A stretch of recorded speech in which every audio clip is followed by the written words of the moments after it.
así hacemos el repaso. Si les parece bien, ya mira que vamos empezando formalmente. ¿Alguien quería preguntar algo de esto o no? Sí, yo tenía una consulta acerca de hasta qué tema entran en el parcial y desde cuál tema que empezamos a ver no ingresaban. Y yo diría que la respuesta rápida es que entra hasta la clase de hoy, digamos, ¿no? La clase de hoy, puntualmente, van a ver que es una especie de repaso y tiene una perspectiva más práctica, más empírica. Pero de alguna manera también repasa algunos pensamientos criminológicos. En sentido cronológico, termina con la clase pasada, digamos, ¿no? Los temas. Básicamente de lo que se trata el parcial es de repasar, les digo, las principales teorías o pensamientos criminológicos, y no trata ningún tema así muy específico, puntual, o algún autor en particular. Trabajamos en general con los pensamientos más paradigmáticos de una época o con los autores más importantes. No le vamos a hacer una pregunta puntual sobre lo que dijo Lacassagne en una conferencia en parisina en el medio del siglo XIX, digamos, ¿no? Pero sí puede haber preguntas del positivismo, claramente. Así que sí, si entran hasta la clase pasada, digamos, todos los pensamientos que vimos en sentido cronológico, desde Inquisición hasta nueva izquierda y nueva derecha, eso es lo más importante. Y las clases específicas sobre algún tema, bueno, siempre suman, pero el núcleo del examen tiene que ver con las principales teorías o escuelas criminológicas. Por eso les decía recién que estas dos clases que vienen ahora, con docentes invitados, no son temas de parcial específicamente, aunque indirectamente se van a repasar algunas de las teorías criminológicas o algún autor por ahí en particular, digamos, ¿no? Pero en sentido estricto, para el examen que a ustedes les interesa, nueva derecha, nueva izquierda sería como el cierre. Que ahí habría que repasar, digamos, ¿no? Para próximos cursos, porque desde nueva derecha y nueva izquierda en adelante hubo más teorías, permanentemente hay teorías criminológicas. El tema es con este tipo de clases, con este tipo de cursos, mejor dicho, son tan extensos históricamente que tratamos de seleccionar las escuelas y pensamientos más importantes, y eso no es fácil. Y más si hablamos en la época contemporánea. Pero bueno, llega hasta ahí. Y la clase de hoy es muy particular porque indirectamente, sobre todo esta primera parte que voy a dar yo voy a hacer una primera parte, después de Elfi va a dar la segunda parte, pero esta primera parte es un repaso muy rápido sobre algunas de las escuelas o teorías criminológicas que ustedes vieron, pero desde una orientación muy particular, que es la criminología empírica. Como su nombre lo indica, criminología empírica tiene que ver... Profesor, Sí. disculpe, Sí, antes de que arranque, así dale. no lo interrumpo después. Le hago una consulta. Los trabajos prácticos que mandaron a corregir, algunos, por lo menos a mí todavía no nos mandaron la corrección, pero por las dudas le pregunto, los trabajos prácticos que son a corregir, ¿cuándo habría que entregarlos? Qué buena pregunta, claro, los Racer. Hoy es martes. Yo diría que el martes que viene es una buena fecha, digamos, ¿no? Una semana creo que es suficiente. Ok, Así que en este perfecto. momento estamos dando una semana para aquellos que tienen que rehacer el trabajo. Insisto, con el tema del trabajo práctico, obviamente es importante para nosotros, después hay un examen. Pero bueno, hay una oportunidad de rehacerlo en el caso de que no lo haya ido bien. Y en términos generales, hay gran parte de los trabajos prácticos que estuvieron bien. Después vamos a hacer una devolución, si quieren, más general de los trabajos prácticos, ¿no? Pero en principio les adelanto, ya algo, ustedes seguramente lo vieron la clase pasada, pero hay una parte que está muy bien. Y después hay temas que tienen más, yo no diría errores, sino simplemente es la experiencia en este tipo de trabajos prácticos que ustedes por ahí no conocen tanto, digamos, ¿no? Que tiene que ver con elaborar a partir de autores o en este caso una encuesta, hacer una elaboración propia, que entiendo que a veces no es tan fácil porque no tiene que ver con la línea de trabajo práctico habitual, digamos, ¿no? Entonces, no se hagan problema porque no es que están mal en sí mismos, en el sentido de que lo hicieron mal, sino a veces tiene que ver con cómo están interpretando las consignas, la falta de experiencia en este tipo de cosas y demás. Por eso es que en algunos casos les pedimos que lo rehagan para levantar esto. Muchas Sí, gracias. ahí Marina, por favor, ahí Marina había levantado la mano, así que adelante Marina. Sí, profe, yo lo tengo que rehacer y que Sí. quisiera saber hasta cuándo tengo plazo para entregarlo. El martes que viene. Sí. Ah, listo, joya, profe. Gracias. Dale. Nada.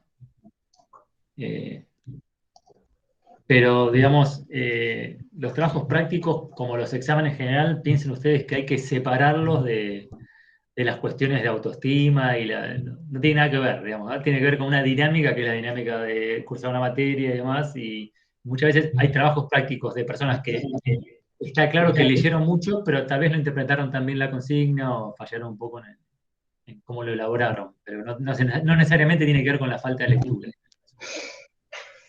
¿Alguien más quiere decir algo o alguien está con el micrófono abierto?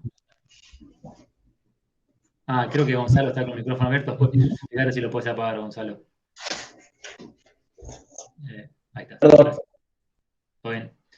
Bueno, igual si quieren interrumpir no hay problema, no soy como esos profesores. Yo tuve un docente, ahora que me acuerdo cuando cursaba, creo que era contratos, que cuando lo interrumpía se ponía como muy mal. Y decían, me hacen perder. Bueno, acá no se trata de eso. Acá nos perdemos porque estamos perdidos, básicamente.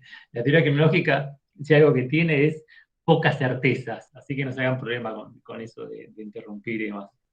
Pero lo que sí les decía que está bueno para iniciar el tema que vamos a desarrollar hoy, es que este tema puntualmente tiene que ver con la criminología empírica. Y la criminología empírica tiene que ver a su vez con la producción científica sobre criminalidad. Y esto de comenzar a realizar trabajos científicos vinculados a la criminalidad no existió siempre a lo largo de toda la historia de los pensamientos criminológicos que ustedes vieron en esta materia. Nace en un momento determinado.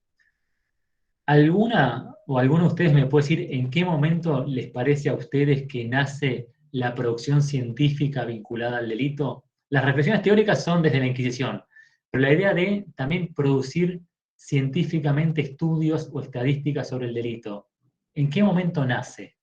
¿En qué momento empieza? ¿Qué les parece a ustedes? Arriesguen. A mí se me ocurre que podría ser durante la época del positivismo, pero no estoy Sí, tan se te segura. ocurre muy bien porque es así. ¿Viste que el mate tiene eso que te activa la... Vos, Agustín, sos la que está tomando. Es eso. No, sí, efectivamente es durante el positivismo. Por eso este repaso de criminología empírica nace en el siglo XIX con el positivismo. Entonces no es un repaso de teorías criminológicas, porque ya explicamos muchas veces que las teorías y los pensamientos criminológicos nacen desde la propia constitución de los estados nacionales, digamos, ¿no? En la Inquisición no hacían estadística, digamos, ¿no? Pero sí había una reflexión sobre el control, sobre la violencia, sobre el poder punitivo, etcétera, etcétera. En el iluminismo lo mismo, la Ilustración no trabajaba empíricamente el delito, no había estadísticas criminales ni nada de eso, pero había toda una reflexión teórica que planteaba que el problema del delito se tenía que resolver a partir de leyes claras, racionales, de principios, de garantías, es decir, había una reflexión, entre comillas, criminológica. Pero lo que sucede en el siglo XIX es que las reflexiones criminológicas o los pensamientos criminológicos comienzan a basarse en producción científica. O sea, no solamente son cuestiones puramente teóricas o dogmáticas las que se elaboran para pensar el problema del delito y el problema del control social, sino que todas estas producciones empiezan a basarse en evidencia científica.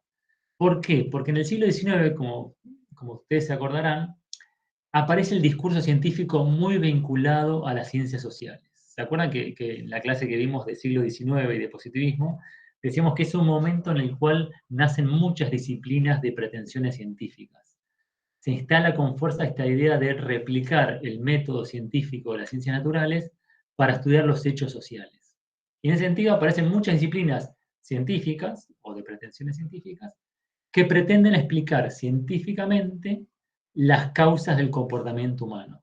Así nacen disciplinas, ya vimos, ¿se acuerdan en la clase? La frenología, el higienismo, la propia psiquiatría y demás, que son variantes diferentes, pero que tienen algo en común, que es que la producción teórica que llevan a cabo se basa en estudios médicos, en estudios científicos, en estudios empíricos. Esta es la novedad que aparece en el siglo XIX y que en la cuestión criminológica va a ser muy relevante, porque a partir de este momento, la producción científica vinculada al delito, esto de intentar conocer y explicar científicamente las causas de la criminalidad, el problema criminal, etc., no se va a detener, digamos, ¿no? Si bien el positivismo va a ser de las primeras escuelas criminológicas que plantean esta necesidad de llevar a cabo conocimiento científico, la necesidad científica no se va a agotar en el positivismo. Es más, todas las escuelas, todos los principales autores que van a venir después con otros marcos teóricos distintos, otras visiones distintas al positivismo, de todas maneras van a llevar a cabo estudios científicos. Con lo cual, la criminología empírica, que es esto, son los estudios vinculados a la explicación del problema criminal o al estudio del problema criminal, van a subsistir hasta el día de hoy ininterrumpidamente. Lo que van a cambiar van a ser precisamente los tipos de estudios, el tipo de herramienta científica que se van a llevar a cabo para analizar el delito, ¿no? Evidentemente, la primera producción científica tiene mucho que ver con el positivismo criminológico y tiene mucho que ver con el siglo XIX. Y esto también se debe a una particularidad, que es que en el siglo XIX, a principios del siglo XIX, más o menos en la década del 20, del 30 del siglo XIX, comienzan a desarrollarse las dos primeras herramientas científicas que pretenden estudiar o medir la criminalidad. ¿Y cuáles son estas dos primeras herramientas científicas vinculadas al problema criminal? Una es lo que los positivistas van a denominar la criminología clínica o los estudios clínicos. Esto tiene que ver con un tipo de herramienta científica muy vinculada a la medicina, que parte de la idea de analizar el caso individual, la patología individual, clínicamente, y a partir de ese estudio clínico esbozar explicaciones sobre el problema, en este caso sobre la criminalidad. Es decir, a partir del análisis de un enfermo, detectar la enfermedad. Una cosa parecida, ¿no? A partir del análisis del delincuente, del análisis científico del delincuente, intentar explicar la delincuencia. Este esquema científico del positivismo, o del primer positivismo, porque el positivismo después va a ir agregando nuevas herramientas científicas, pero esta primera herramienta que tomó el positivismo se denomina criminología clínica, y tiene mucho que ver con la labor que se realizaban en los institutos o gabinetes criminológicos de las penitenciarías, de las cárceles. En el siglo XIX aparecen dentro de las unidades de detención algunas unidades específicas, acá se llamaron, por ejemplo, institutos de criminología, que intentaban analizar médicamente, o sea, clínicamente a los delincuentes, y a partir de ese análisis clínico clasificar su tipo de patología o clasificar qué tipo de delincuente era, llevar a cabo una especie de diagnóstico que le permita el tratamiento penitenciario, el tratamiento curativo. No se olviden que en este esquema médico, el paralelismo entre delincuente y enfermo también se llega a la instancia de la pena o la ejecución de la pena, que sería como el tratamiento para que ese enfermo o bien quede neutralizado o bien, en la medida posible, se cure, ¿no? Entonces, esta idea de estudio clínico para conocer la patología del delincuente tenía un uso muy pragmático, que era disponer su pena curativa o su tratamiento dentro de la prisión. Pero a la vez, este estudio clínico del delincuente en la unidad de detención tenía una finalidad puramente científica. Era una herramienta científica que le permitía al criminólogo entender, conocer las causas de la criminalidad, el origen de la criminalidad, y llevar a cabo las clasificaciones de tipologías criminales, tipologías delincuentes y demás. Les voy a poner un ejemplo para que ustedes lo ilustren un poco mejor.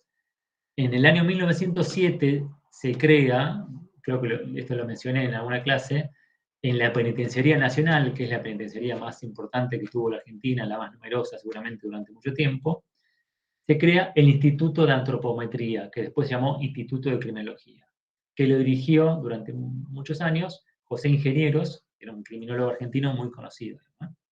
Bueno, este Instituto de Criminología, creado en la Penitenciaría Nacional en el año 1907, llevaba a cabo específicamente esta tarea clínica de analizar los casos, o sea, analizar a cada delincuente, analizar su patología, clasificar esa patología y en base a eso disponer el tipo de tratamiento que iba a tener cada uno, pero también esta producción que se lleva a cabo en este Instituto de Criminología le permitía a ingenieros y otros criminólogos hacer una producción teórica que después publicaban en sus libros, en sus artículos y demás. Hay un libro muy famoso de José Ingeniero que se llama Criminología, en el cual sus principales lineamientos teóricos se basan en estudios de casos llevados a cabo en la Penitenciaria Nacional.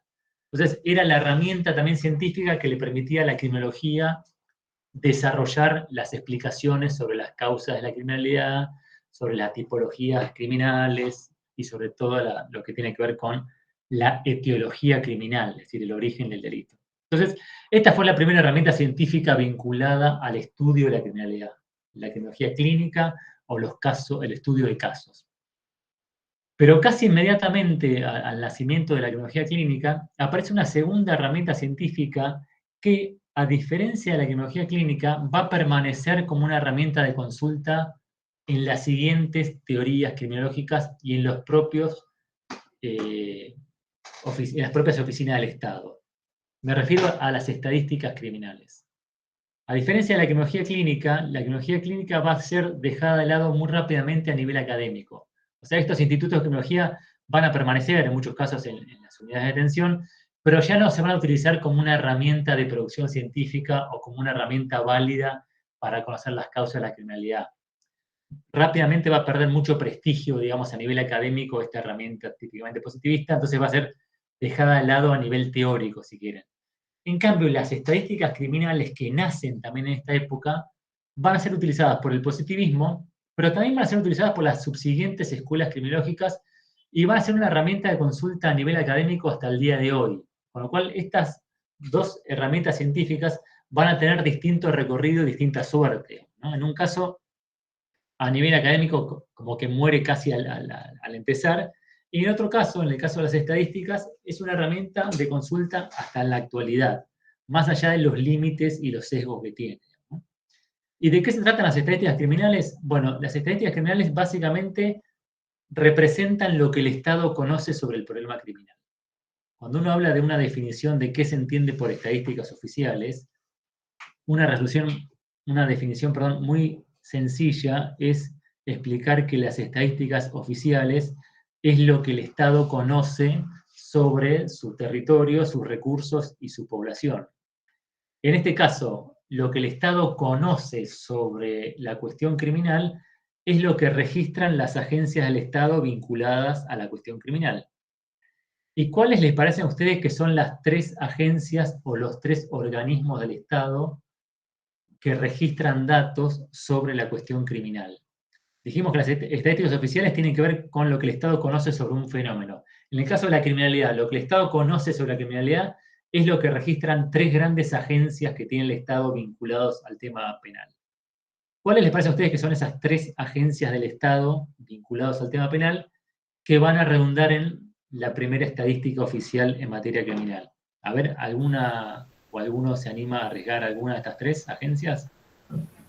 Agencias es lo mismo que organismo, digamos, ¿no? El Ministerio de Seguridad, puede ser. El Ministerio de Seguridad es una cartera política de la cual depende una de estas agencias. Vos pensás que estamos hablando de oficinas del Estado que registren datos sobre criminalidad.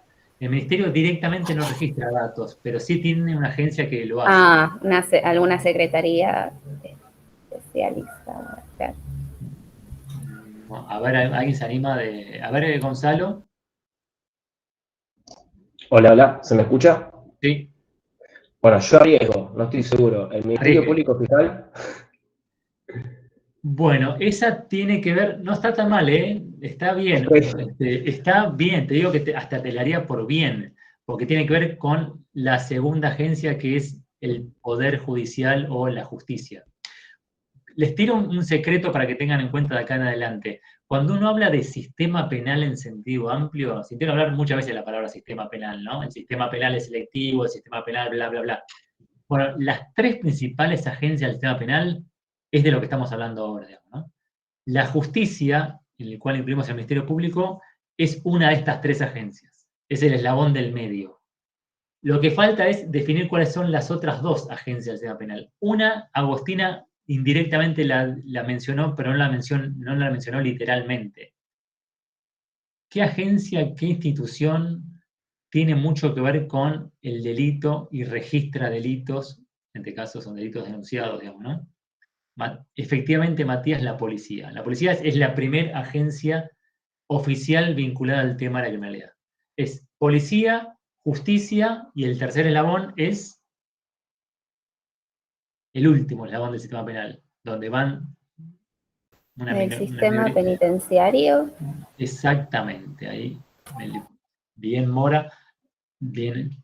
Estas 3 agencias son lo que, en sentido amplio, uno diría el sistema penal.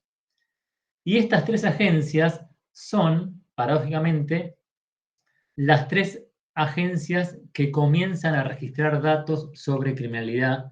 Por lo tanto, son los referentes en lo que se refiere a estadísticas criminales. Entonces, cuando decimos que la segunda herramienta científica tiene que ver con el registro del Estado, nos referimos, y ahí voy, Gonzalo, nos referimos al registro que tiene el Estado a partir de la policía, de la justicia, que es, Gonzalo, lo que te faltaba, y de la cárcel. Esto también tiene que ver con algo, que les agrego un elemento más. Estos organismos, estas agencias, policía, justicia y cárcel, si bien existieron de alguna manera de la propia constitución de los Estados nacionales, se terminan de conformar en su forma más moderna, si quieren, en este momento, en el siglo XIX.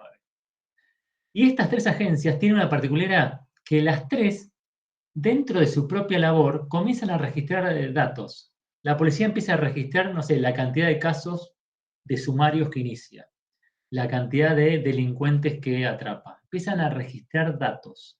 La justicia lo mismo, empieza a registrar datos sobre cuántas causas iniciaron por año en el país, con el juzgado, cuántas sentencias se dictaron, y la cárcel lo mismo, empieza a contar cuántos presos tiene.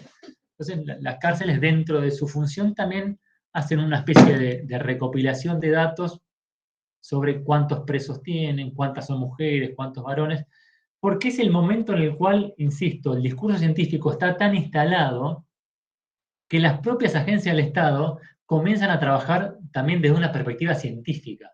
Y la estadística criminal era una perspectiva científica muy valorada en la época. Entonces, se empiezan a registrar datos sobre la cuestión criminal a partir del trabajo de estas 3 agencias. Esto es el nacimiento de lo que hoy conocemos como estadística policial, estadística judicial y estadística carcelaria. Estas estadísticas tienen que ver con lo que trabajan y lo que registran estas 3 agencias. Y es la estadística oficial del país porque son las 3 agencias vinculadas al tema criminal que registran datos. Cuando uno dice estadísticas oficiales, uno sabe que hay distintas estadísticas oficiales de acuerdo al tema, digamos, ¿no? Si estamos en tema de salud, por ejemplo, bueno, la fuente no es tanto la policía, sino el Ministerio de Salud, los hospitales, etcétera, etcétera, ¿no? Bueno, en el caso de la cuestión criminal, la fuente son estas agencias vinculadas al tema del delito, ¿no? Entonces, en el siglo XIX nace esta gran herramienta científica que es la estadística oficial. Y a partir de ese momento, los países comienzan a conocer cuántos delitos se registraron por año según sus policías, cuántas sentencias se dictaron por año según la justicia y cuántos presos hay por año según las cárceles. Estos primeros números comienzan a ser utilizados por los criminólogos para esbozar sus teorías criminológicas. El propio Ferri, o sea, dentro del positivismo, ya hay una gran consulta de estadísticas oficiales. Ferri, cuando analiza la criminalidad de los países europeos e intenta explicar la evolución de la criminalidad a partir de sus tipologías de delincuente y demás, bueno, se vale de estadísticas oficiales. Básicamente Ferri trabajaba con estadísticas judiciales, ¿no? E intenta, a veces le cuesta un poco, pero intenta explicar por qué las oscilaciones en las estadísticas tienen que ver con los cambios que hay en las clasificaciones de delincuentes o los factores de la delincuencia. Porque ese es un tema muy complejo para el positivismo, digamos, ¿no? Si el positivismo se queda con el esquema clásico habitual, que el delincuente es una persona que tiene una patología endémica, es muy difícil explicar por qué varía el delito, digamos, ¿no? Entonces Ferri, sobre esta base de estadística que le mostraba que el delito variaba, intenta también complejizar sus categorías. ¿Se acuerdan cuando hablamos de Ferri? Decíamos que él habla de factores que llevan a cometer el delito. Él ahí introduce un factor que es el factor social, que es el que le permite explicar por qué el delito cambia. Él dice, porque a veces los factores sociales cambian y esto hace que el delito cambie, ¿no? Entonces, lo que está pasando en este momento es que las estadísticas también sirven para que los autores vayan explicando, argumentando sobre base científica.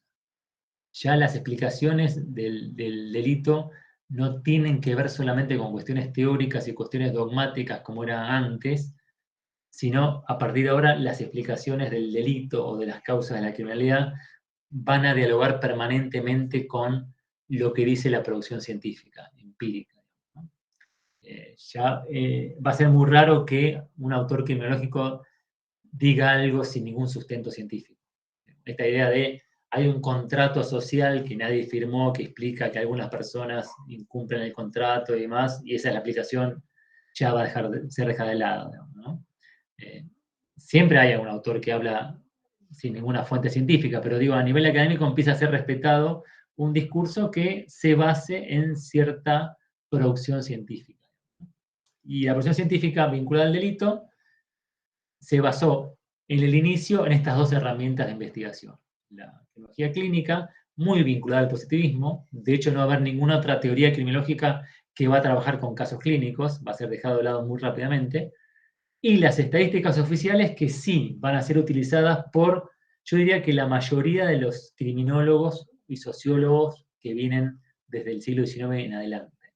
De hecho, el propio Durkheim, que de alguna manera es el pensamiento paradigmático más relevante que viene después del positivismo, va a trabajar también mucho con estadísticas oficiales. Hay un libro muy famoso de Durkheim, que creo que ustedes lo vieron, que es El suicidio, que tiene un gran trabajo, digamos, de estadística, digamos, ¿no? Analizar los índices de suicidio de los principales países europeos y relacionarlos con otras estadísticas oficiales. Durkheim en ese momento hace un esbozo de análisis multivariado, digamos, ¿no? Él analiza, intenta explicar los distintos tipos de suicidio a partir de indicadores que surgen en estadísticas oficiales de distintos tipos de países. Entonces, esta vinculación del suicidio con la religión, con la edad, con el género y demás, va a estar basado en estadísticas que él está consultando, digamos, ¿no? O sea, la estadística oficial en sentido amplio y la estadística oficial en materia criminal específicamente va a ser utilizada por Durkheim y por el resto de los criminólogos que vienen después. Ahora bien, dijimos entonces que hay dos herramientas científicas que comienzan a ser utilizadas a partir del siglo XIX. A principios del siglo XX va a aparecer una tercera herramienta de investigación científica que va a ser utilizada por una escuela en particular, que es la Escuela de Chicago, y que también va a quedar muy instalada en el pensamiento criminológico y va a ser utilizada hasta el día de hoy. Nos referimos a los estudios cualitativos. Yo no sé si ustedes cuando vieron la Escuela de Chicago vieron algo de esto, pero lo que hace la Escuela de Chicago, tal vez se acuerden, estaban muy preocupados por el problema de desorganización social que había en la ciudad de Chicago, que había tenido un crecimiento exponencial de la población. Ellos detectaban que había un problema, digamos, con la heterogeneidad cultural de los inmigrantes, y también detectaban que había un problema evidente, digamos, de desorganización social que estaba vinculado con la convivencia, digamos, entre la gran población migrante y los habitantes, antiguos habitantes de Chicago, digamos, ¿no? Es una ciudad que creció de manera exponencial, insisto, durante muy pocos años. Lo que ellos hacen es buscar una alternativa a las herramientas científicas existentes en la época, que eran básicamente las estadísticas oficiales. Dijimos que los estudios clínicos van a ser dejados de lado, porque ellos desde Chicago detectaban que las estadísticas oficiales, si bien era una herramienta importante para medir el delito, para saber cómo variaba el delito y demás, no era una herramienta científica que les permitiera profundizar sobre las causas de la desorganización social que había en Chicago. Es más, ellos entendían que necesitaban una herramienta específica que les permitiera conocer más profundamente el por qué se daba este crecimiento de desorganización y obviamente también de delincuencia en la ciudad de Chicago. No les servía simplemente conocer numéricamente que el delito había aumentado. Ellos, como buenos pragmáticos que eran, querían conocer con mayor profundidad el problema para intentar resolverlo, digamos, ¿no? La filosofía pragmática norteamericana, heredera de la anglosajona, tiene mucho que ver con esto de detectar el problema y buscar la solución. Bueno, la estadística oficial les daba un marco general de que el delito había subido, pero no les daba ninguna herramienta para intentar resolverlo, digamos, ¿no? Y ellos toman estos estudios cualitativos de los antropólogos. Los antropólogos funcionalistas de finales del siglo XIX utilizaban para sus propios estudios, básicamente analizaban los pueblos originarios, grupos indígenas, utilizaban estudios cualitativos que tienen que ver con algunas técnicas de observación muy particulares, como por ejemplo la observación participante, que implica convivir con el grupo de estudio que uno quiere analizar. Por ejemplo, los antropólogos les interesaban conocer cómo vivía un grupo indígena de algunas islas en el Pacífico. Bueno, no hacían estadísticas para conocer esto, lo que hacían eran estudios cualitativos, como por ejemplo la observación participante. Es decir, participar con este grupo de estudio, convivir con ellos, entender cómo funciona ese grupo, entender los roles de cada uno, el rol del cacique, el rol del brujo, o quien fuera, entender sus percepciones, y eso ellos lo comprendían a partir de esta técnica de participar de las rutinas de ese grupo, convivir con ellos durante mucho tiempo, y a partir de ahí conocer más profundamente cómo se da esta dinámica interna dentro del grupo. Es una técnica que permite conocer en profundidad un grupo acotado de personas. Obviamente no es una técnica para trabajar a nivel general con un país, con una provincia, ¿no? Tiene que ver con análisis más reducidos. La entrevista en profundidad es otra técnica cualitativa, ¿no?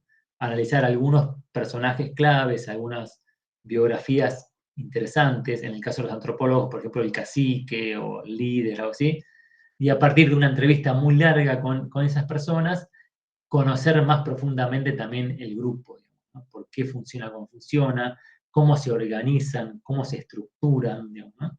Entonces es una técnica cualitativa que me permite conocer en profundidad, digamos, esa dinámica grupal. Los sociólogos de Chicago, bastante rápidamente, se dan cuenta que esa técnica les vendría muy bien para conocer mejor cómo era la dinámica del inmigrante cuando llegaba a Chicago, digamos, ¿no? Eso no está en una estadística oficial.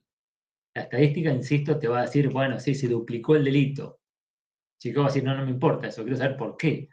Y quiero saber cuáles son los motivos que llevan a cometer delitos para ver si lo puedo solucionar. Entonces, aplican gran cantidad de estudios cualitativos, sobre todo en grupos de inmigrantes, a partir de estas técnicas. Observaciones participantes con grupos de inmigrantes, entrevistas en profundidad a algunas personas en particular, y en base a estos estudios cualitativos comienzan a desarrollar sus propias teorías, ¿no? La teoría que vieron ustedes, la teoría de Chicago, que tiene que ver con plantear, digamos, la delincuencia como un problema de desorganización urbana y demás, tiene mucho que ver con los resultados que surgen de estos estudios. Hay un libro famoso de Chicago, que lo escriben Thomas y Snaniecki, que se llama El campesino polaco, y ese libro es básicamente trabajos cualitativos con un grupo de polacos inmigrantes que se instalaron en la ciudad de Chicago. Aparte, Snaniecki era hijo de polacos, con lo cual también los conocía bastante, ¿no? Y ese libro es un libro clásico de la Escuela de Chicago, El campesino polaco, se basa fundamentalmente en técnicas cualitativas. Observaciones participantes, entrevistas, todo con un grupo bastante reducido de inmigrantes polacos, pero en base a esa gran cantidad de estudios cualitativos, ellos entendieron mucho más profundamente el problema de integración social que estaba viviendo la ciudad de Chicago. Ellos a partir de ahí entienden estos problemas entre los valores y las actitudes contradictorias, el problema de los migrantes de segunda generación que tenían esta crisis de valores, los valores que traían de sus familiares y los valores de la ciudad de Chicago que eran distintos, y sobre todo detectan que había falta de integración social porque no había instancias de integración social, lo que ellos denominan instancias de control social. La Escuela de Chicago, como toda escuela norteamericana, le da mucho valor a el control social informal. Y el control social informal son estas instancias, casi diría barriales, como los clubes barriales, la parroquia, ese tipo de cosas, que permiten a los vecinos integrarse, digamos, ¿no? Conocerse, integrarse. No hacen tanto hincapié en el control institucional, digamos, ¿no? La Escuela de Chicago trabaja bastante por fuera, si quieren, del control estatal, pero sí le dan mucha importancia a esto, digamos, ¿no? A integrar mejor a los vecinos, a los inmigrantes con los locales, es fortalecer esos vínculos sociales con esas organizaciones intermedias, ¿no? Y todo esto proviene de esta tercera herramienta, entonces, que son los estudios cualitativos. Es una herramienta muy interesante porque le va a dar nuevo conocimiento a la criminología, va a permitir profundizar mucho más y sobre todo va a permitir por primera vez conocer la versión de los protagonistas, que es algo que las estadísticas no tienen. Cuando uno habla de entrevistas en profundidad, también se comienzan a desarrollar entrevistas en profundidad a imputados, a autores de delitos, a delincuentes, ¿no? Entonces esto recupera también la visión subjetiva de los otros actores, digamos, ¿no? Que son los propios autores del delito. Hay un caso paradigmático en este sentido, que es la producción de Sutherland. Como ustedes saben, Edwin Sutherland, también un poco heredero de Chicago, el famoso autor de Delitos de Cuello Blanco y demás, también se vale de muchas herramientas cualitativas para su producción teórica. Y una que toma Sutherland es la entrevista en profundidad. Hay un libro clásico de Sutherland que se llama El ladrón profesional, un libro de la década del 30 creo que es, en donde él más o menos entiende cómo se dan las dinámicas delictivas de la Chicago de la década del 30, los distintos tipos de delincuentes, la connivencia de la policía, la justicia corrupta, digamos, cómo se da esta dinámica delictual en Chicago. Ese libro se basa fundamentalmente en una entrevista a un delincuente de Chicago, a un delincuente aparte muy particular, que era un delincuente, no digo prestigio, digamos, ¿no? Pero de mucho reconocimiento, mucha trayectoria, que entendía muy bien la cocina, digamos, del problema del delito en Chicago, digamos, ¿no? Entonces, son técnicas de investigación científica que permiten esbozar nuevas teorías criminológicas, conocer más profundamente el delito a partir de, insisto, herramientas novedosas, en este caso cualitativas. Obviamente tienen un límite muy marcado, que son herramientas que no permiten generalizar, digamos, ¿no? Con un estudio cualitativo uno no sabe cuántos delitos se cometen en un país. Uno puede analizar, insisto, un grupo determinado, algo más limitado. Pero sí es una herramienta de investigación que se va a incorporar a la sociología criminal, a la criminología, y va a tener una larga vida, digamos, ¿no? Durante la década del 30 al 40 va a ser un poquito dejada de lado, pero en el 60 vuelve con todo esta herramienta, ¿no? Porque en la década del 60 comienzan las grandes críticas a las estadísticas oficiales, los grandes cuestionamientos a la principal herramienta de investigación, que eran las estadísticas oficiales, y una especie de reivindicación de las herramientas cualitativas, ¿no? Esta crítica que aparece en la década del 60, digamos, a las estadísticas oficiales, proviene fundamentalmente de los autores enrolados en la teoría o el enfoque del etiquetamiento. ¿Se acuerdan que vimos el etiquetamiento en la década del 60?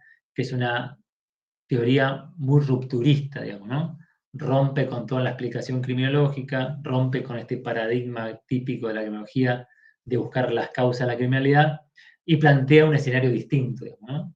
La criminalidad como una construcción social, la idea de que lo que hay que estudiar es la reacción social más que el delito en sí mismo, digamos, toda esta visión completamente antagónica a las anteriores. Y parte de la crítica del enfoque del etiquetamiento se traslada también a la crítica de la producción científica. Lo que dicen los autores del etiquetamiento es que la estadística oficial, que es la principal herramienta de investigación que existía hasta la época, tiene fuertes limitaciones, fuertes sesgos. Tiene dos grandes problemas, van a decir ellos. El problema de la cifra negra, que es todo el delito que se produce pero que el Estado no registra. Este es uno de los grandes problemas de la estadística oficial, que el Estado, a partir del registro de sus agencias, solamente conoce una parte del delito, que es aquel delito denunciado. La policía no registra la totalidad del delito. yo me olvido el celular en un café, vuelvo y no está, y no hago la denuncia, y ese delito oficialmente no se conoce. Es lo que se conoce como cifra negra, que es muy alta aparte. Entonces, ese es un gran problema de la estadística oficial. Y el otro problema que van a plantear en la década del 60 como crítica es el carácter manufacturado o la selectividad que tiene esta estadística, ¿no? Carácter manufacturado le dicen ellos porque son estadísticas que responden más que nada a lógicas organizacionales.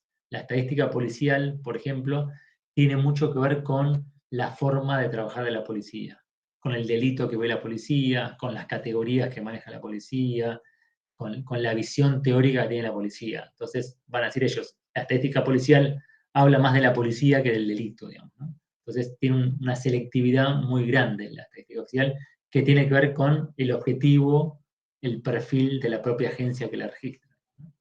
Uno a la policía no le pide, digamos, que registre datos sobre la historia de vida de las víctimas. La policía no registra nada de las víctimas, no tiene que ver con su labor. Lo que registra la policía es lo que tiene que ver con su propia labor, en este caso, tipo de delito, tipo de modalidad y algún dato sobre el delincuente, punto. Entonces, hay una gran crítica también a que la estadística oficial es muy sesgada, solamente tiene cierta información que responde a esa lógica organizacional. En base a esta crítica, a estos grandes cuestionamientos y a los límites que tenían estas herramientas de investigación, en la década del 70 aparece una cuarta herramienta de investigación, que es la última que vamos a mencionar, que es la encuesta de victimización. Las encuestas de victimización responden a una herramienta completamente distinta a las estadísticas oficiales, ya no se trata de registros administrativos, es algo completamente distinto al estudio cualitativo que tiene que ver con esta proximidad, digamos, y con este cara a cara que hay entre el investigador y el grupo investigado. Y la encuesta de victimización responde a una metodología que, como su nombre lo indica, es la metodología de la encuesta. Es decir, es trabajar con una muestra de la población, después si quieren, con Delfina podemos ver algún ejemplo, y a partir de esta técnica de encuesta, que es trabajar con un grupo limitado de personas que me permita generalizar a toda la población, conocer, digamos, experiencias, percepciones y opiniones sobre seguridad. La técnica de encuesta es una técnica que aparece hace bastante tiempo, pero que de alguna manera empieza a explotar en los 50 y 60, vinculado a temas políticos y otros temas, que tiene que ver con esto, digamos, ¿no? Con armar muestras poblacionales que me permitan, sobre la base de una muestra, conocer lo que le pasa a toda una población. El ejemplo típico es la encuesta política, digamos, ¿no? Que si está bien hecha, uno por ahí, trabajando con una muestra representativa de la población de la Ciudad de Buenos Aires, puede conocer lo que la población de la Ciudad de Buenos Aires va a votar en la próxima elección. Digo si está bien hecha porque con las encuestas políticas también pasa mucho eso, digamos, ¿no? Que hay errores que en realidad no son errores técnicos, sino son errores de los adredes. Pero si yo les puedo asegurar que esto no es magia, es teoría de las probabilidades, si la encuesta está bien hecha, si sigue una serie de pasos técnicos muy específicos, es una herramienta muy útil y muy eficaz, digamos, para conocer lo que le sucedió a una población determinada en un momento determinado. Entonces, esta herramienta de encuesta, a partir de los 70, empieza a ser utilizada para conocer la cantidad de delitos que sufrió una población y para conocer las percepciones que tiene esa población sobre la seguridad. Ahí aparece un nuevo elemento que tiene que ver con esto que en Argentina se conoció como sensación de inseguridad, que son las percepciones que tiene la población sobre el problema de seguridad. Si piensa que el problema del delito es un problema grave, si piensa que puede ser víctima de algún delito, si todas las percepciones y opiniones que tiene la población son incorporadas en la propia encuesta. Esta herramienta, digamos, la encuesta, que comienza más o menos en la década del 70, hoy la hacen los principales países del mundo, también va a ser un insumo muy importante que van a utilizar las teorías criminológicas desde esta época hasta la actualidad. En el día de hoy, digamos, lo más común es que la producción teórica criminológica se base en este tipo de estudios o en algunos estudios que en realidad combinan técnicas pero que provienen de estas grandes herramientas, ¿no? En un caso son herramientas cuantitativas, que sería la estadística oficial y las encuestas, y en otro caso son herramientas cualitativas. Es decir, uno puede utilizar distintas herramientas de acuerdo al objetivo que tenga, pero en términos generales son las herramientas que más se utilizan para la producción científica vinculada a criminalidad y son las principales herramientas que las teorías criminológicas actuales toman como base para sus argumentaciones. Si quieren, lo que podemos hacer en esta segunda parte de la clase, que ahora van a seguir con Delfina, es a partir de este rápido repaso histórico, ver algunos ejemplos concretos. Uno lo vivieron ustedes en carne propia, que es la encuesta que hicieron para el trabajo práctico, pero tal vez algún ejemplo más para que ustedes puedan ilustrar, digamos, de qué aplicación tienen estas herramientas de investigación. Delphi, ¿te parece avanzar por ese lado? Dale, sí, perfecto, buenísimo. Yo les armé un PowerPoint, que en un ratito se los voy a compartir, pero antes, ok, Gonzalo, perfecto. Para ordenar un poco lo que venía hablando Hernán y vincularlo un poco con lo que vamos a ver ahora, de estas 3 fuentes a las que se refería Hernán, si recuerdan, esas son las 3 fuentes en las que preguntamos en la encuesta y de las que también les preguntamos en el trabajo práctico. ¿Sí? ¿Lo pueden visualizar? Porque cuando Hernán hablaba de una de las fuentes, como la policía, por ejemplo, vi medio cara de confusión.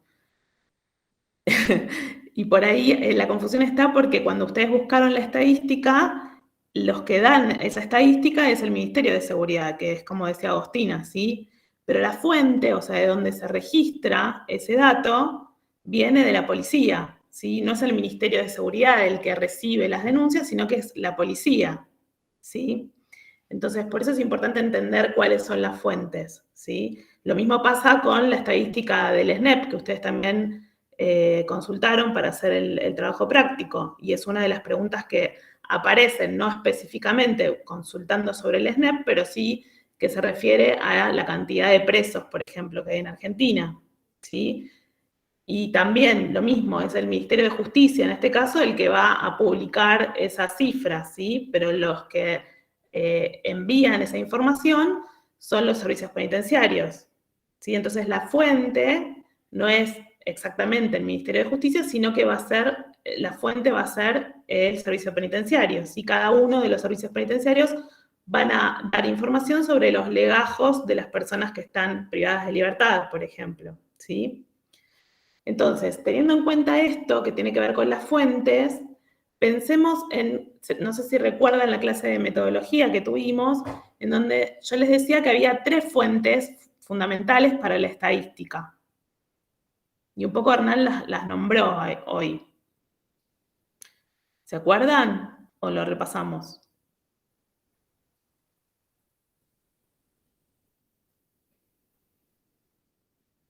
¿Hay alguien que está escribiendo? No.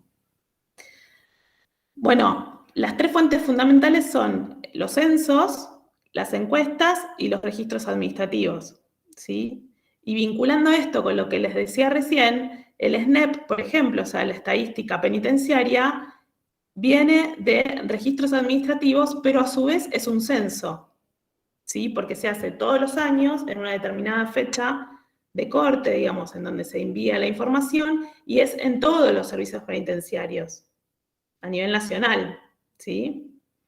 Entonces, por un lado tenemos el censo, por otro lado tenemos el registro administrativo, por otro lado tenemos las encuestas. Y las encuestas, si se acuerdan de la clase de metodología, como decía Hernán, van a preguntar sobre una proporción de la población, sobre una partecita de la población, que en general se llama muestra, y van a darnos, si es una encuesta probabilística, la posibilidad de proyectar a nivel nacional, ¿sí? O a nivel poblacional, según lo que represente esa encuesta, ¿sí? Entonces, yo voy a presentar ahora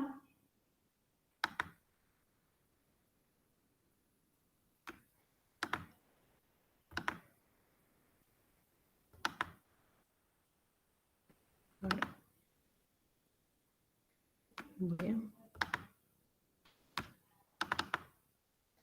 Voy a presentar ahora un ejemplo que tiene que ver con una encuesta que se realiza en el Ministerio de Justicia, en general, y se intenta repetir cada 3 años, pero la última toma que se hizo fue en el año 2018, que se denomina, digamos, la Encuesta Nacional de Violencia contra las Mujeres, ¿sí? Es una encuesta a nivel nacional, y fíjense que hay un objetivo general que está dentro de esta encuesta, que es generar información estadística sobre la prevalencia, magnitud y características de distintas expresiones de violencia que se ejercen en contra de las mujeres en nuestro país, que si recuerdan la clase de metodología también, era importante poder establecer, cuando uno se propone alguno de estos estudios, como los que mencionaba Hernán, que pueden ser cuantitativos o cualitativos, en este caso estamos hablando de una encuesta a nivel nacional que es cuantitativa,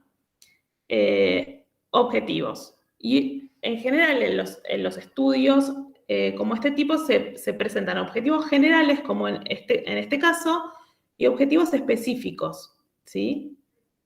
No sé si se ve bien, si quieren lo pongo más grande. Se ve mejor ahí, ¿no? No lo sé. Yo lo veo igual, o sea, se ve ¿Se ve bien? bien. Sí. Ok. Bueno, entonces, uno de los objetivos específicos de esta encuesta, por ejemplo, es proporcionar información estadística sobre la problemática. Otro es conocer las modalidades que adapta la violencia masculina, física, sexual y psicológica en contra de las mujeres, identificar la victimización del acoso sexual callejero y cibernético, comparar los datos de la información obtenida en el primer estudio con respecto al anterior, que les decía que en lo posible se intenta repetir cada 3 años, el anterior fue en 2015. Aportar información confiable para propiciar medidas legislativas y recursos de intervención para las mujeres y promover el desarrollo y formulación de políticas y estrategias de prevención de la violencia. Entonces, por un lado acá hay un temita que me parece interesante marcar, que si se fijan en cómo se plantean los objetivos, ustedes determinan qué características tienen estos objetivos.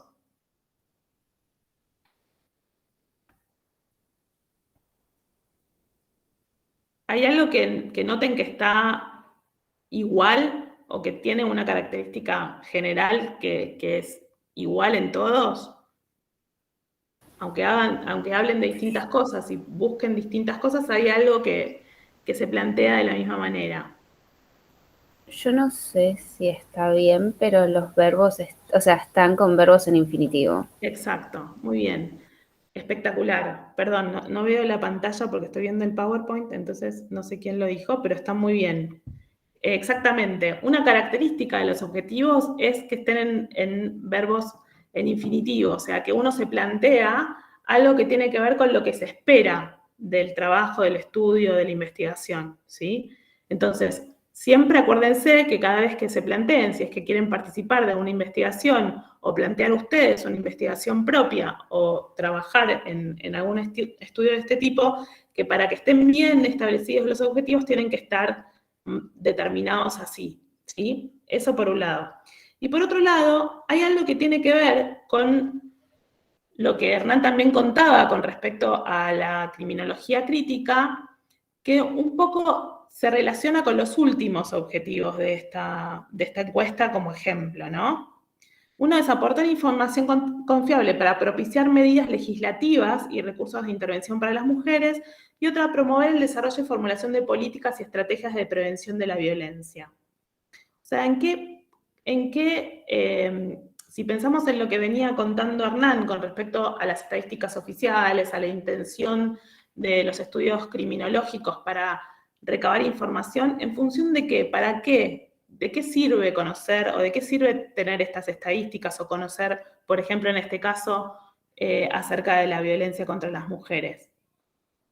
Porque permitiría crear una política pública acorde a lo que se encuentra en esa estadística. Exacto, acorde a las necesidades que surgen de los datos que aparecen en estas encuestas, por ejemplo, en este caso, que tiene que ver con violencia contra las mujeres, pero cualquier ejemplo de encuestas o cualquier ejemplo de registros administrativos o cualquier ejemplo de censos, como los que yo les decía recién, que tienen que ver con las fuentes estadísticas, se recopilan, digamos, esto que contaba Hernán también, que hacían los científicos positivistas al principio, que iban a los registros administrativos y buscaban estos datos, en función de entender un poco de qué se trata la realidad, a partir de estos datos que, como también decía Hernán, tienen sus limitaciones y por supuesto tienen que ir acompañados de otras formas de intervención, que no solamente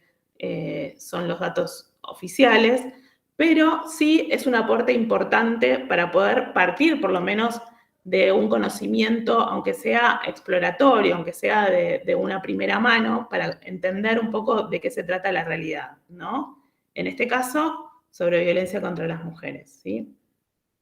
Y fíjense que acá está lo que se denomina la ficha técnica del estudio. Y tiene que ver un poco con lo que habíamos visto en la clase de metodología y también con lo que contaba recién Hernán. Fíjense que hay algo que habla del diseño de la muestra, que dice que es probabilística y bietápica, que la primera etapa es por estratos no proporcionales, que la segunda es al azar. Bueno, no importa, porque esto es bien técnico. Pero sí es interesante entender que dice que es probabilística. Y que diga que es probabilística, ¿se acuerdan que lo vimos en la clase de metodología? ¿Qué significa que sea probabilística?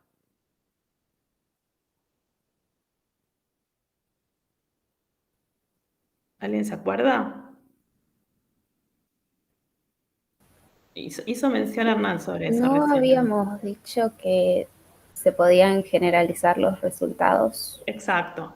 Muy bien, exacto. Cuando Hernán hablaba recién, daba los ejemplos de las encuestas de opinión o las encuestas que se hacen a veces para las elecciones en general, no porque todas no sean probabilísticas, sino porque daba él ese ejemplo, hay veces que se utilizan encuestas que no son probabilísticas, ¿sí? Por ejemplo, la encuesta que nosotros hacemos, de la que ustedes participaron, que es con un sistema que se llama bola de nieve, en donde todas las personas que conocen el link, por ejemplo, y entran a la página, participan, no es una encuesta probabilística. Es decir, que nosotros no vamos a poder hacer mención de esos datos como si fuera a nivel nacional. No vamos a poder generalizar con esos datos como si fuera representativo de todos los estudiantes de las carreras de abogacía del país, por ejemplo, ¿sí?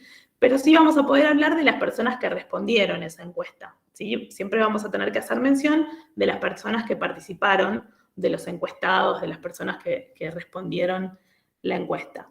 En cambio, en este ejemplo que yo les traigo, que tiene que ver con esta encuesta, se utilizó una encuesta probabilística. Y acá hace mención a distintas etapas que se utilizaron para que esta encuesta sea probabilística, pero lo importante de entender esto es que en realidad el diseño de la muestra, lo que nos permite decir que es probabilística, es que cada una de las unidades de análisis que participaron de la encuesta, es decir, todas las personas que ingresaron a esta encuesta, tuvieron la misma probabilidad de ser encuestadas, ¿sí? Esto se hace con un método aleatorio, bueno, no importa, pero hay una técnica, digamos, que nos permite definir quiénes son las personas que ingresan a la encuesta, quiénes son las personas que van a responder la encuesta.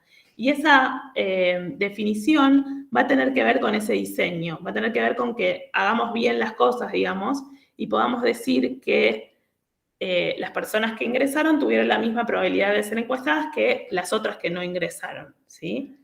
A grandes rasgos se los explico así. Pero es importante entenderlo porque muchas veces pasa que se habla de encuestas, muchas veces no se hace hincapié sobre si son encuestas probabilísticas o no, y se generalizan los datos como si se hablara de lo mismo, y no se habla de lo mismo, ¿sí?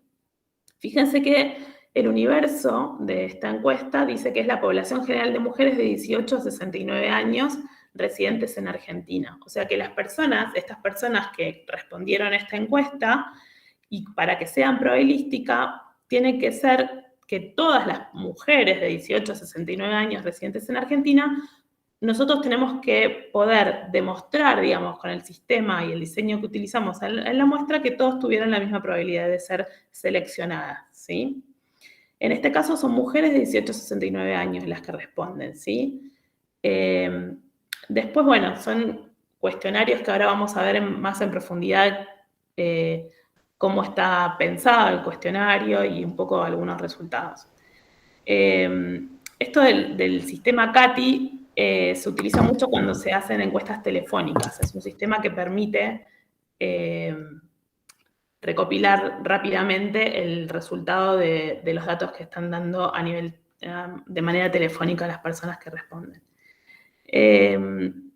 Y fíjense que la cantidad de casos totales son 1.238, y después, no me voy a meter en esto porque es muy específico, pero es importante también tener en cuenta que hay un error estadístico, y que eso significa también que es probable, es posible determinar con qué grado de exactitud voy a estar dando estos datos, ¿sí? O sea, con qué error voy a estar trabajando, porque siempre hay errores, ¿sí? A nivel poblacional y a nivel de estos estudios siempre hay errores, ¿sí? El error es parte de lo que uno tiene que calcular, digamos. Para poder generalizar, tiene que también decir con qué nivel de error está diciendo esos datos, ¿sí? No son errores humanos, digamos, son errores estadísticos, ¿sí?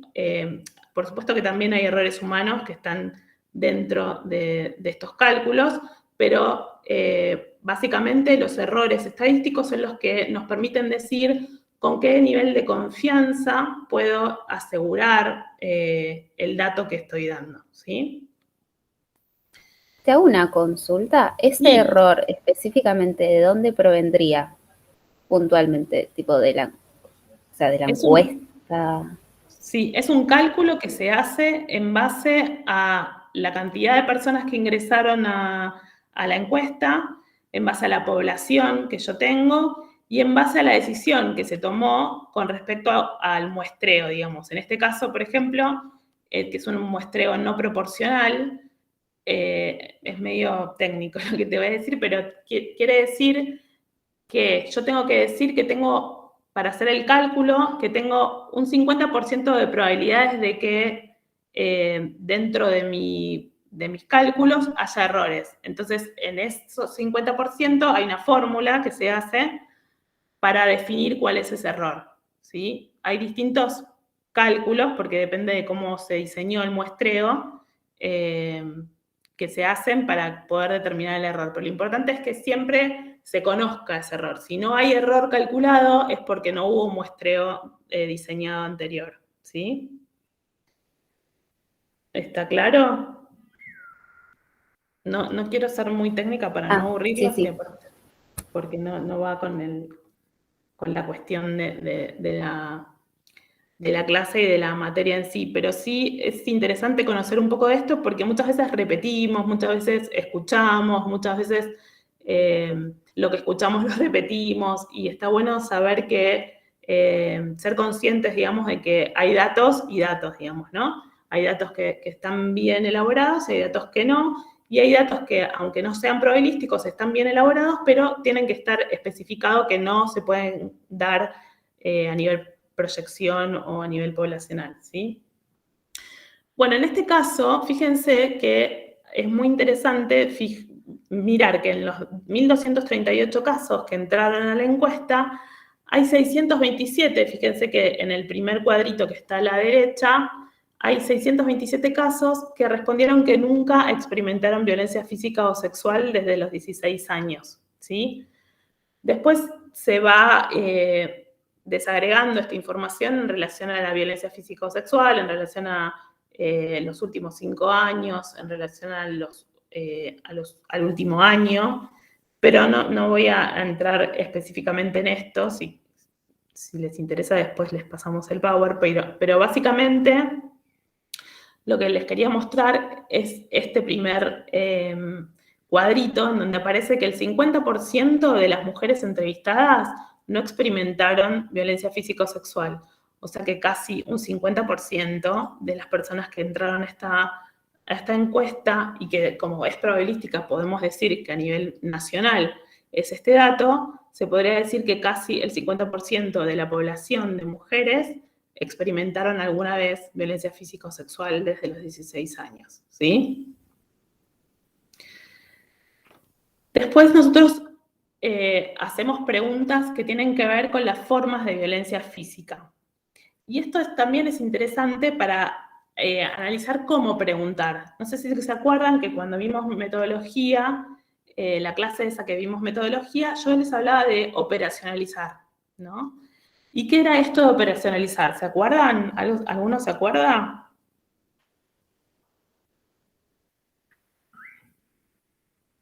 ¿No se acuerdan? Si no se acuerdan, avanzo. Esto de operacionalizar significaba que cada una de las variables, en este caso, una de las variables va a tener que ver con las formas de violencia física, tiene que ir de lo más general a lo más particular, ¿sí? O sea que en la manera en que yo voy a preguntar tiene que ser lo más claro y concreto posible para que la persona que responda entienda lo que yo quiero que entienda, ¿sí? Si yo pregunto, por ejemplo, ¿alguna vez alguien ejerció violencia física contra usted? Violencia física puede ser interpretada de 1000 maneras diferentes, ¿sí? Entonces lo que se hace es buscar una manera más concreta, más precisa, sobre qué significa para nosotros esta amenaza de daño, por ejemplo, esta violencia física. Entonces decimos amenaza de daño, si algún hombre le empujó, agarró, torció el brazo, si algún hombre le pegó una cachetada, si algún hombre le arrojó algo, si algún hombre trató de ahorcarla o la quemó. Bueno, alguna de estas características, digamos, de lo que sería la violencia física es lo que cada una de las preguntas del cuestionario va a consultar, ¿sí? O sea, no vamos a hacer preguntas generales, sino que vamos a tener que hacer preguntas, aunque sean y suenen bastante duras y muy específicas, por eso en general estas encuestas son realizadas por mujeres también, para que las personas se sientan lo más tranquilas posibles. En general se pregunta antes de empezar la encuesta si la persona se siente cómoda, si está sola, si puede contestar este tipo de preguntas.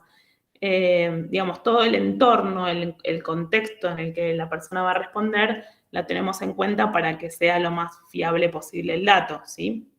Pero lo importante de esto es que ustedes vean cómo es que se arman estos cuestionarios. Muchas veces también se piensa o está la fantasía que, bueno, armo un cuestionario, pongo en el Google Form un par de preguntas y va, ¿no? Y no es tan fácil. No es tan fácil por esto, porque muchas veces puede haber diferentes interpretaciones. No van a contestar todos lo mismo que interpretan, porque yo no voy a estar segura de que lo que yo quiero que interpreten se diga. Y otra cosa que también es importante es que pueda ser todas estas variables, digamos, que son cada una de las preguntas que nosotros hacemos con respecto, en este caso, como ejemplo, la violencia física, puedan ser comparables también, ¿no? Nosotros en este caso utilizamos un modelo que se usa a nivel de Naciones Unidas, que se replica en distintos países del mundo, y lo que nos permite hacer estas mismas preguntas a todas las mujeres a nivel mundial es que podemos comparar estas cifras con otras situaciones que puedan estar sucediendo en otros países del mundo haciendo la misma pregunta, ¿sí? Muchas veces requiere de hacer traducciones, porque muchas veces se hacen en distintos idiomas, pero lo importante es llegar al mismo sentido, ¿no? Que el concepto tenga el mismo significado, ¿sí? Bueno, en este caso lo mismo, en el caso de violencia sexual pasa lo mismo. Fíjense que ahí hay unos bigotitos en cada una de las barritas que están dibujadas en el gráfico, que son los errores que cada uno de estos porcentajes se pueden calcular. Por ejemplo, en el caso de la primera, algún hombre la tocó sexualmente sin su consentimiento, hay un 17,5% que es desde los 16 años, o sea, de las personas a las que les preguntamos si algún hombre la tocó sexualmente sin su consentimiento desde los 16 años en adelante, o sea, a lo largo de su vida, un 17,5% contesta que sí. Ese dibujito, digamos, que está calculado ahí, es lo que nos permite decir, ese 17% está, por ejemplo, no aparece acá, así que lo voy a decir como me imagino que puede ser, pero, por ejemplo, está entre 15 y 20%, ¿sí? O sea, que no es exacto ese 17,5, sino que con un 95% de confianza, que es lo que establece este tipo de encuestas, y en este caso, este estudio, se puede decir que estaría entre un 15 y un 19%, ¿sí? ¿Se entiende esto? Sí, sí. Sí, profe. Buenísimo. Bueno, acá les puse algunos ejemplos de cruces de variables, ¿sí? Que me parece que están interesantes para tener en cuenta. De estas personas que respondieron que tuvieron violencia física en algún momento de sus vidas, tanto desde los 16 años, en los últimos 5 años o en el último año, nosotros agrupamos las edades de estas personas que respondieron en estos grupitos de edad que aparecen acá, ¿sí? Y, por ejemplo, aparece que el 47,2% desde los 16 años responde que tuvo alguna vez algún tipo de violencia física, ¿sí? Después le sigue entre 50 y 59 años, después entre 40 y 49, y después entre 30 y 39. Pero fíjense que en el último año aparece entre 18 y 29 años un 12,2%.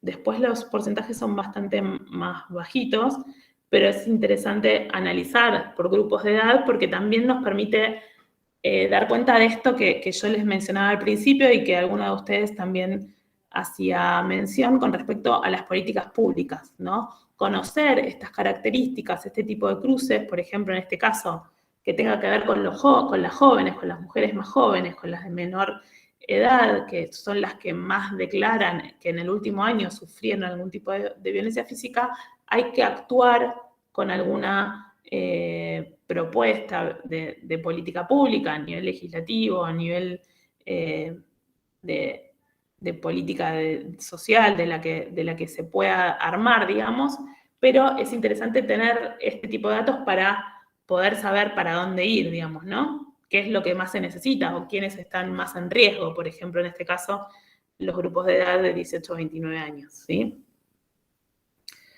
Lo mismo sucede con los niveles educativos, ¿sí? Que puede ser otra variable, otro atributo,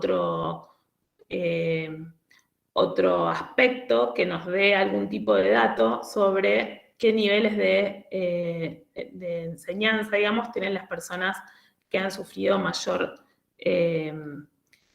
violencia física en este caso. Fíjense que en los últimos 16 años, o sea, a lo largo desde los 16 años en adelante, a lo largo de la vida, los porcentajes son bastante similares. O sea que uno podría pensar que el nivel educativo no estaría influyendo en la posibilidad de ser víctima o no de violencia física, ¿sí? También, otra de las cuestiones que está bueno ver, porque muchas veces se piensa, por ejemplo, que las personas que tienen menores recursos son las más propensas a tener este tipo de violencias. Sin embargo, si uno ve los datos, no aparece reflejado esa idea, ¿no? Acuérdense que también una de las cuestiones con las que uno parte para este tipo de investigaciones es con hipótesis. Una hipótesis podría ser en este caso que el nivel educativo, el nivel socioeconómico influye o es un factor de riesgo para la violencia física para las mujeres. Sin embargo, en este caso no aparece como un factor de riesgo, ¿sí? Bueno, lo mismo con respecto a la situación laboral, que es otra de las cuestiones que tienen que ver con la violencia económica, en este caso, ¿no? Con la dependencia económica que podría darse, por ejemplo, en un vínculo de pareja, que en este caso un 37,3% dice que no trabaja por un salario de las personas que han sido víctimas desde los 16 años con violencia física, ¿sí? Nosotros también hacemos hincapié en la victimización de pareja actual o anterior, porque también es otro de los factores que aparecen en los tipos de denuncias que se hacen, por ejemplo, que tienen que ver con las parejas actuales o anteriores o con respecto a los femicidios, por ejemplo, ¿no? Que son otra de los datos, de las grandes cifras que se necesitan o que se conocen para poder hacer este tipo de hipótesis, ¿no? En este caso, en violencia física aparece un 27,5% de haber sido víctimas de la pareja actual o anterior, y en violencia sexual un 5,4%, hablo siempre de desde los 16 años en adelante, ¿sí? Bueno, esto sería parecido al que les di recién con respecto a violencia física. No me quiero extender mucho para no aburrirlos, pero bueno, acá les doy otro ejemplo, por ejemplo, de experiencias de control de comportamiento por pareja anterior violenta. Estos son lo que podría ser la violencia psicológica, ¿sí? En donde nosotros no preguntamos por violencia psicológica directamente, otra vez vamos a la pregunta concreta y concisa de ejemplos que podrían dar cuenta de alguna situación de violencia psicológica. Por ejemplo, si se enoja si usted habla con otro hombre, si intenta limitar el contacto con familiares o amigos, si sospecha que era infiel. Bueno, este tipo de preguntas son las que se utilizan para medir la violencia psicológica, ¿sí? Un bloque de este cuestionario también tiene un poco de historia con respecto a las personas que fueron víctimas de violencia a partir de los 16 años en adelante. También se les consulta sobre si fueron víctimas de violencia antes de los 16 años. O sea, por eso hace mención a la niñez, ¿sí? Porque hay una teoría también de esta cuestión que tiene que ver con el círculo de la violencia, que puede dar cuenta de situaciones que se hayan vivido en la niñez que se repitan en la edad adulta por la experiencia pasada, digamos, ¿no? Esto es interesante con respecto a lo que mencionaba Hernán en relación a la cifra negra, ¿no? Fíjense que la pregunta sobre si hay denuncias del agresor, que es la pareja actual o anterior, o sea, de las personas que respondieron que fueron víctimas de violencia por la pareja actual o anterior, se le pregunta si hizo la denuncia o no. Y en este caso contestan que sí, un 73,9%, y que no, un 26,1%, ¿sí? Es decir, que hay un tercio de la población prácticamente que dice que no hizo la denuncia. Y ahí es lo que podríamos, lo que podría aparecer como la cifra negra, digamos, lo que no se conoce, lo que no se dice, lo que no aparece en las estadísticas oficiales, ¿sí? Estas fuentes de las que hablaba Hernán, que podrían ser, por ejemplo, los registros de las denuncias de las policías, en este caso no estaría apareciendo una gran parte de la población que hace la denuncia, ¿sí?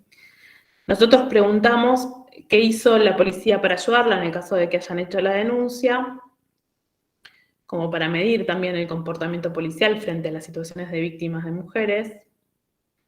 En el caso de si hubo aviso a la policía u otras instituciones, según el último hecho de la pareja actual o anterior, relacionamos esto también, si lo denunció o no lo denunció. En este caso, fíjense que aparece la no denuncia mucho más amplia que en el caso del anterior.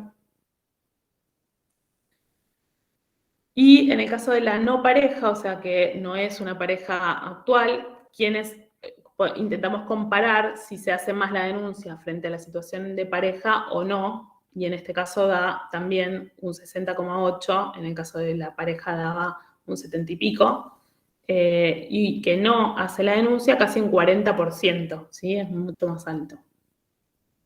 Y acá medimos por qué no hizo la denuncia. Por ejemplo, si lo resolvió por sí misma, si tenía miedo del agresor, si pensó que la policía no podría hacer nada. Bueno, digamos, distintas situaciones que nosotros sistematizamos para que responda, que agrupamos, digamos, para que las respuestas vayan a algo concreto, ¿no? En este caso, si se resolvió por sí mismo, dice un 51,2%. Y bueno, esto nos sirve a nosotros para medir un poco en qué grado se conoce, por ejemplo, la línea telefónica, la 144, la 133, que son líneas directas para casos de violencia de género, y con esto más o menos nos damos cuenta de cuál es el nivel de conocimiento de este tipo de acciones y de servicios que tiene el Estado para este tipo de problemáticas, ¿no? Por ejemplo, una política pública es la línea 144, ¿sí? Digo, a nivel concreto de política pública podría ser la línea 144, la línea 137, bueno, cualquiera de las que aparecen acá son propuestas concretas que se han puesto en marcha para resolver o apaciguar o dar algún tipo de respuesta a esta problemática, ¿sí?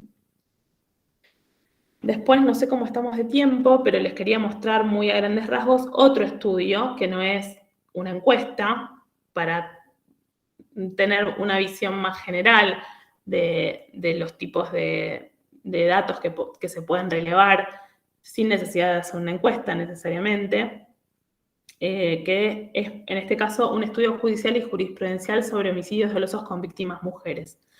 Les cuento a grandes rasgos, porque es medio largo, pero lo que me interesa acá es que se entienda que nosotros fuimos a relevar causas judiciales de homicidios dolosos con víctimas mujeres, ¿sí? Que fueron entre el año 2014 y 2017.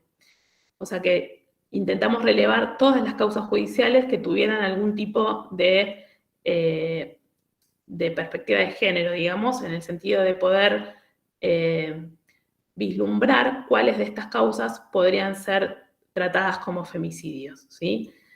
Para eso hicimos, bueno, un pedido específico para que nos diera el listado de causas que fueron homicidios dolosos con víctimas mujeres entre el año 2014 y 2017. En base a algunas características que nos parecían importantes que estuvieran dentro de esas causas, fue que después de relevar todas esas causas, determinamos si eran femicidios o no, ¿sí? Por ejemplo, los antecedentes de violencia contra mujeres por parte del agresor, o sea, que en el expediente, en las causas aparezca que hubo violencia previa al homicidio, si había presencia o no de reacciones defensivas en la víctima cuando se hace la autopsia, si aparece alguna de estas cuestiones, la posición del cuerpo, la localización de heridas mortales en zonas asociadas a la condición femenina, por ejemplo, en la cara, en los pechos, el estado de disposición de la vestimenta, son algunas de los indicadores que nosotros encontramos para determinar que fueran femicidios.